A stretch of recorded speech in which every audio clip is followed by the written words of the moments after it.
Hello.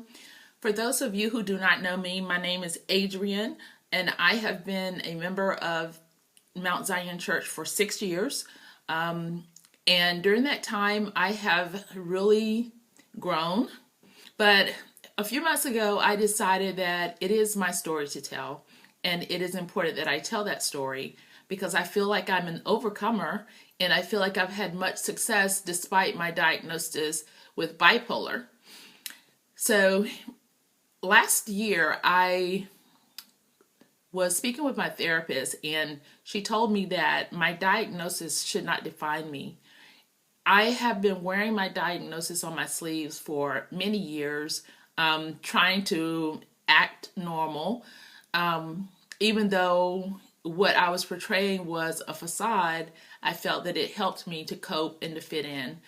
I realized that something was wrong when I was probably in high school.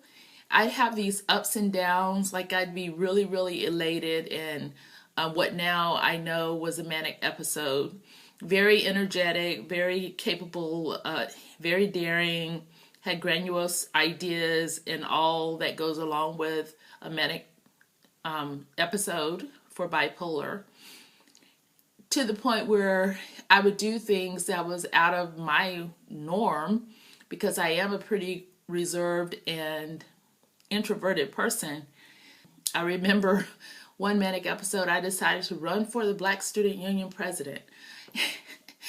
And I was elected, and I can remember coming down off of that high and just thinking, what in the world?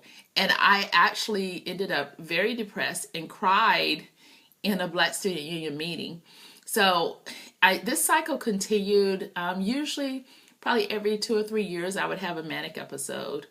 If I was under extreme stress, which my job was very stressful, long nights, strict deadlines, and I found myself on a cycle about every year during the heavy season, which is the year end, I would routinely have a manic episode.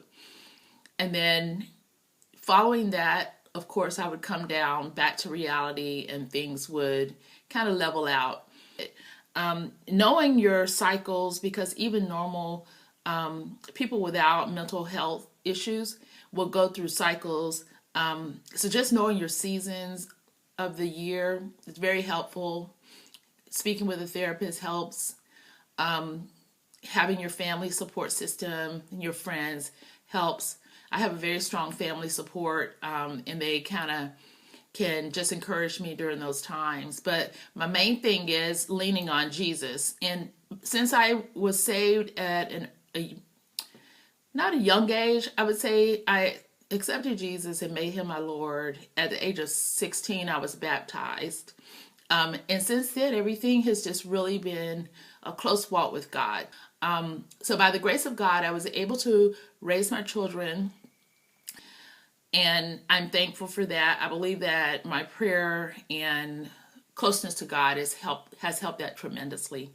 So I would encourage you, if you are having any issues emotionally, psychologically, don't be afraid. I was diagnosed at the age of 40, which is a very late diagnosis. My doctor, I spoke to him and said, well, I think something is wrong. I need a referral.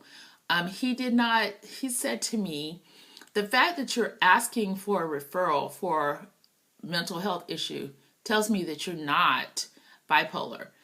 And 8 days later, I ended up at Holly Hill Hospital, which some of you know is an inpatient hospital for people with mental health issues. So I say that to say this: be your own advocate. If you feel like something's wrong, if you feel like you have any type of depression, if you have a loved one who seems to be withdrawn and doesn't really want to participate with activities, things that they normally would enjoy, I would say this is not medical advice, but you need to seek help. And it's okay, because there is medication. I take 3 different types of medication to help me. Don't look at every person who you know has a mental health issue, as someone who's going to commit a crime. There are many people you would never know that they are struggling with any type of mental health issues because it's not a popular thing to talk about. No one wants to go up to someone and say, "Oh, hi, my name is Adrienne, and oh, by the way, I have bipolar disorder." You're not going to hear that. People with mental health issues are very private about it because of the stigma.